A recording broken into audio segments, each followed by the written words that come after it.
Hello friends, welcome to my YouTube channel. So guys, आज के इस वीडियो में हम लोग देखने वाले हैं जो आपका दिल्ली पुलिस कांस्टेबल का 29 नवंबर का सेकंड शिफ्ट का एग्ज़ाम हो गया। दोस्तों 29 नवंबर सेकंड शिफ्ट में पूछे गए सभी क्वेश्चंस इस वीडियो में डिस्कस करेंगे। तो वीडियो काफ़ी इंपॉर्टेंट है आप लोगों के लिए, तो इस वीडियो को पूरा ज़रूर देखिए। वीडियो अच्छा लगे तो प्लीज़ वीडियो को लाइक और शेयर ज़रूर करें। चैनल पर पहली बार विजिट कर रहे हैं तो चैनल को सब्सक्राइब करके नोटिफिकेशन बेल ऑन करना ना भूलें। तो चलिए वीडियो को स्टार्ट करते हैं। वीडियो पसंद आने पर वीडियो को लाइक ज़रूर करें।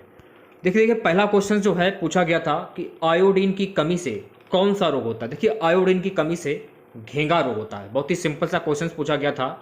और विटामिन ए की कमी के कारण रतौंधी रोग होता है। स्कर्वी विटामिन सी की कमी के कारण होता है। स्कर्वी रोग जो होता है ना, विटामिन सी की कमी के कारण होता है। और रतौंधी रोग विटामिन ए की कमी के कारण होता है। देखिए सुखंडी जो है ना बीमारी, ये विटामिन डी की कमी के कारण होता है, ये भी आपको ध्यान में रखना है। रिकेट्स विटामिन डी की कमी के कारण होता है। और गोइटर जो है ये आयोडीन की कमी के कारण होता है। तो ये सारे फैक्ट आपको ध्यान में रखने हैं। नेक्स्ट क्वेश्चन देखिए पूछा गया था कि three man in A boat पुस्तक के लेखक कौन है। तो three man in A boat पुस्तक के लेखक हैं जैक्रोम। कौन है? जैक्रोम। नेक्स्ट क्वेश्चन पूछा गया था लोदी वंश की वास्तुकला किस शैली में थी। लोदी शैली या पठान शैली के नाम से इसे जाना जाता है। ये लोदी होगा, थोड़ा सा मिस्टेक हो गया है। यहां पर आपको एक बात और ध्यान में रखना है कि लोदी वंश का संस्थापक कौन था, ये भी पेपर में पूछा जा सकता है। तो लोदी वंश का संस्थापक था बहलोल लोदी। नेक्स्ट क्वेश्चन पूछा गया था प्रधानमंत्री कौशल विकास योजना ये किस वर्ष आई थी। तो किस प्रधानमंत्री कौशल विकास योजना जो है ना, जुलाई 2015 में आई थी। कब आई थी? जुलाई 2015। भारत की सबसे बड़ी कौशल प्रमाणन योजना प्रधानमंत्री कौशल विकास योजना PMKVY 15 जुलाई 2015 विश्व युवा कौशल दिवस पर शुरू की गई थी। नेक्स्ट क्वेश्चन पूछा गया था कबड्डी खेल में प्रत्येक पक्ष में कितने खिलाड़ी होते हैं। कबड्डी खेल में प्रत्येक पक्ष में कुल 7 खिलाड़ी होते हैं। यहां पर आपको एक बात ध्यान में रखना है कि कबड्डी दक्षिण एशिया में एक लोकप्रिय खेल है जो पहली बार प्राचीन भारत में उत्पन्न हुआ था। तो कबड्डी की जो शुरुआत है, यानी कि कबड्डी का जो उद्गम है ना, ये भारत में उत्पन्न हुआ था। ये देश भर में खेला जाता है और पंजाब, तमिलनाडु, बिहार, तेलंगाना और महाराष्ट्र राज्यों में आधिकारिक खेल है। कबड्डी खेल शुरू होने पर प्रत्येक टीम में 7 खिलाड़ी होते हैं। और कबड्डी के वर्तमान अध्यक्ष हैं जनार्दन सिंह गहलोत। तो ये सारे फैक्ट आपको ध्यान में रखने हैं।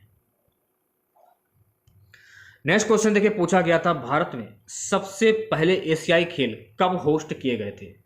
तो भारत में सबसे पहले एशियाई खेल वर्ष 1951 में होस्ट किए गए थे।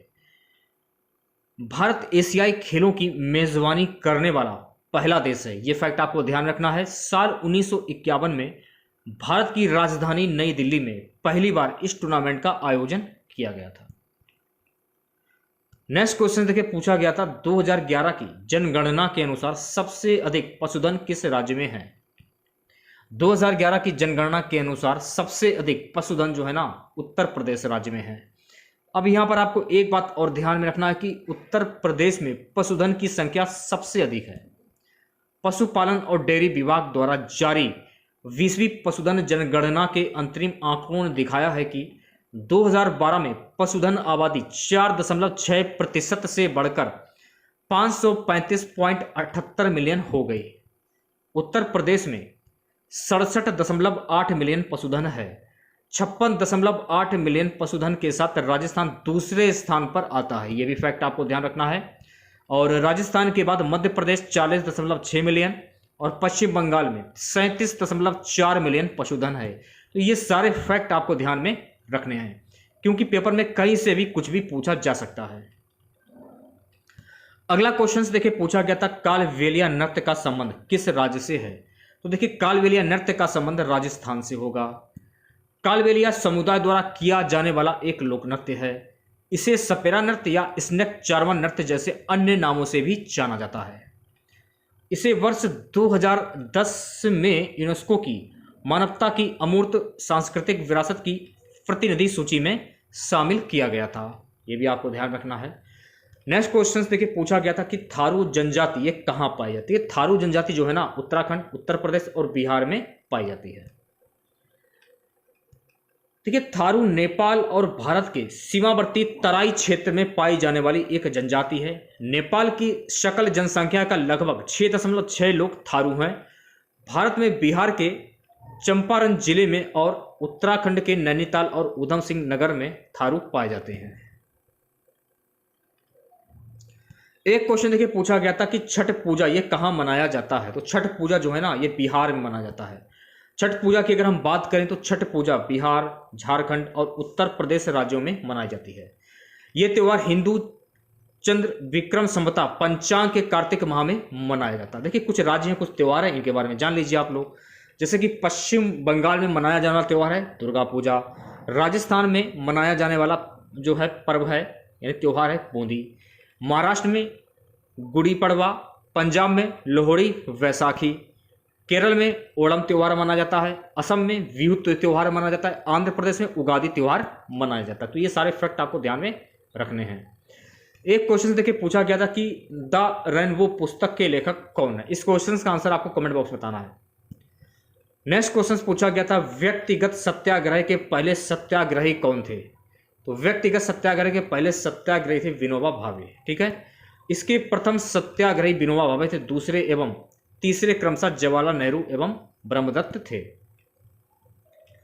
नेक्स्ट क्वेश्चन देखिए पूछा गया था कि पंडित दीनदयाल उपाध्याय समग्र शिक्षा योजना कब शुरू हुई थी? तो पंडित दीनदयाल उपाध्याय समग्र शिक्षा योजना जो है ना वर्ष 2021 में शुरू हुई थी। नेक्स्ट क्वेश्चन देखिए पूछा गया था क्रस्ट और मेंटल के बीच की सीमा को आप क्या कहते हैं? तो क्रस्ट और मेंटल के बीच की सीमा को हम कहते हैं मोह। क्या कहते हैं? मोह। नेक्स्ट क्वेश्चन देखिए पूछा गया था मौर्य साम्राज्य में कर कौन वसूलता था? तो मौर्य साम्राज्य के दौरान समर्थ और शनिदत्त नामक अधिकारी कर संग्रह के प्रभावी थे। नेक्स्ट क्वेश्चन देखिए पूछा गया था कि पंडित दीनदयाल उपाध्याय कृषि उन्नत शिक्षा योजना कब शुरू हुई थी? तो पंडित दीनदयाल उपाध्याय कृषि उन्नत शिक्षा योजना जो है ना वर्ष 2016 में शुरू हुई थी। वर्ष 2016-17 में ही कृषि शिक्षा को बढ़ावा देने के लिए पंडित दीनदयाल उपाध्याय उन्नत कृषि शिक्षा योजना प्रारंभ की गई, जिसमें 5.35 करोड़ रुपए के बजट के साथ कुल 100 केंद्र खोले जा रहे हैं। नेक्स्ट क्वेश्चन देखिए पूछा गया था न्यायपालिका का संवैधानिक जनादेश जारी करने का प्रावधान किस अनुच्छेद में है? तो न्यायपालिका का संवैधानिक जनादेश जारी करने का प्रावधान अनुच्छेद 139 में है। नेक्स्ट क्वेश्चन देखिए पूछा गया था कि भारत के संविधान का कौन सा अनुच्छेद न्यायिक समीक्षा की शक्ति देता है? भारत के संविधान अनुच्छेद 13 न्यायिक समीक्षा की शक्ति देता है। भारतीय संविधान का अनुच्छेद 13 और 226 स्पष्ट रूप से उच्च न्यायालय की न्यायिक समीक्षा की शक्ति प्रदान करता है। अगला क्वेश्चन देखिए पूछा गया था पीवी सिंधु ने ओलंपिक में रजत पदक कब जीता था? पीवी सिंधु ने ओलंपिक में रजत पदक 2016 रियो ओलंपिक में जीता था। टोक्यो 2020 में पीवी सिंधु ने इतिहास में दर्ज किए नए पन्ने टोक्यो ओलंपिक की बैडमिंटन स्पर्धा में कांस्य पदक और रियो 2016 ओलंपिक में रजत पदक जीतने के बाद पीवी सिंधु 2 ओलंपिक पदक जीतने वाली पहली भारतीय महिला बन गई। अगला क्वेश्चन देखिए पूछा गया था 9वीं शताब्दी ईसा से 13वीं शताब्दी ईसा के बीच चंदेल शासकों ने कहां शासन किया था? तो कहां पर शासन किया था? मध्य भारत के बुंदेलखंड जिले के महत्वपूर्ण हिस्से पर शासन किया था। तो ये आपको ध्यान में रखना है। ठीक है, चलिए बढ़ते हैं नेक्स्ट क्वेश्चंस की ओर। देखिए अगर आपको इसकी पीडीएफ चाहिए तो आप हमारा व्हाट्सएप ग्रुप ज्वाइन कर लीजिए। मैं बार बार बोल रहा हूं, हर वीडियो में बोल रहा हूं, नंबर नोट कर लीजिए हमारा 91 406 76 626। ये हमारा व्हाट्सएप नंबर है। इस नंबर को अपने फ़ोन में सेव कर लीजिए और हमें मैसेज करिए। मैं आपको व्हाट्सएप ग्रुप में ऐड कर दूंगा। वहाँ पर आपको पीडीएफ बिल्कुल फ्री में मिल जाएगी। आपको कुछ भी पे नहीं करना है, एक भी पैसा पे नहीं करना है आप लोगों को, बिल्कुल फ्री में आपको पीडीएफ दे दी जाएगी। नेक्स्ट क्वेश्चन था कि भारत के चौथे मुख्य चुनाव आयुक्त कौन थे? कौन थे? नागेंद्र सिंह।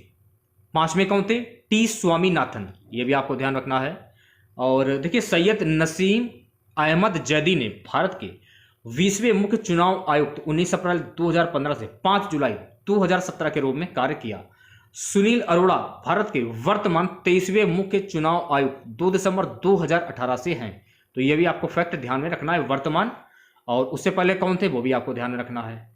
लास्ट क्वेश्चन रहेगा आज का हमारा, अंडर 90 T20 वर्ल्ड कप 2023 कहां पर आयोजित हुई थी। देखिए अंडर 90 T20 वर्ल्ड कप 2023 दक्षिण अफ्रीका में आयोजित हुई थी। 10 नवंबर को आईसीसी ने श्रीलंका क्रिकेट बोर्ड पर प्रतिबंध लगा दिया था। अब अंडर 90 विश्व कप की मेजबानी दक्षिण अफ्रीका को सौंप दी है। श्रीलंका क्रिकेट में प्रशासनिक अनिश्चितता को देखते हुए आईसीसी बोर्ड ने यह फैसला लिया है। तो अगर आप लोगों को वीडियो अच्छा लगा हो तो वीडियो को लाइक और शेयर जरूर कीजिएगा ज़्यादा से ज़्यादा, और व्हाट्सएप ग्रुप से जुड़ जाइए आप लोग, क्योंकि वहाँ पर आपको काफ़ी चीज़ें मिल जाएंगी पीडीएफ, जैसे कि 91 406 76 626। फ़ोन पे सेव कर लीजिए इस नंबर को, क्योंकि पीडीएफ आपको बिल्कुल फ्री में दी जाएगी, एक भी पैसा आप लोगों को नहीं पे करना है। ठीक है, वीडियो को लाइक कीजिए ज़्यादा से ज़्यादा और चैनल को सब्सक्राइब कीजिए। तो मिलते हैं नेक्स्ट वीडियो के साथ। जय हिंद, जय भारत।